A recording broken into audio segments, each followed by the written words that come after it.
امام رضا علیہ الصلوۃ والسلام نے ارشاد فرمایا کہ کوئی بندہ مومن اس وقت تک مومن نہیں ہو سکتا جب تک اس میں 3 خصلتیں اور 3 صفات نہ پائی جائیں۔ فَسُنَّةُ مِن رَبِّهِ، آقا فرماتے ہیں رب والی سنت جو بندہ مومن میں ہونی چاہیے وہ ہے فَقِتْمَانُ سِرِّهِ، راز کو چھپانا۔ اللہ تعالیٰ کی ایک صفت ہے ساتر العیوب ہونا، ستار العیوب ہونا۔ اللہ تعالیٰ لوگوں کے عیبوں پر پردہ ڈالتا ہے۔ مولا رضا علیہ السلام فرماتے ہیں کہ مومن کو بھی لوگوں کے عیبوں پر پردہ ڈالنا چاہیے، لوگوں کے عیب لوگوں کے سامنے بیان نہیں کرنے چاہیے۔ فَسُنَّةُ مِن نَبِيِّهِ فَمُدَارَاتُ النَّاسِ، مولا رضا علیہ السلام فرماتے ہیں کہ نبی پاک والی بھی ایک صفت اور ایک سنت جو مومن میں ہونی چاہیے وہ ہے لوگوں کے ساتھ مدارا کرنا، لوگوں کے ساتھ اچھا برتاؤ کرنا۔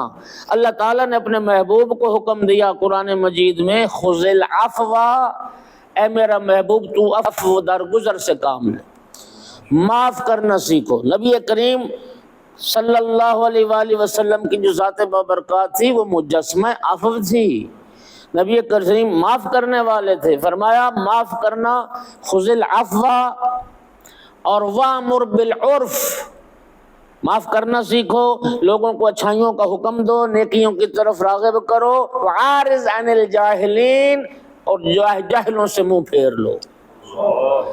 یہ صفت رسول اللہ والی بندہ مومن میں بھی ہونی چاہیے، اچھے اخلاق سے پیش آئے، لوگوں کے قصور معاف کرے، لوگوں کے ساتھ زیادتی نہ کرے، لوگوں کو نیکی کی طرف دعوت دے، جاہلوں سے الجھے نہیں، یہ صفت رسول اللہ والی ہونی چاہیے۔ فَسُنَّةُ مِن وَلِيِّهِ، اور ایک سنت ایک صفت ولی اللہ والی، امام معصوم والی، ولی خدا والی وہ ہونی چاہیے۔ الصبر فی البأساء والضراء، سختیوں میں، پریشانیوں میں، دکھوں میں صبر کرے۔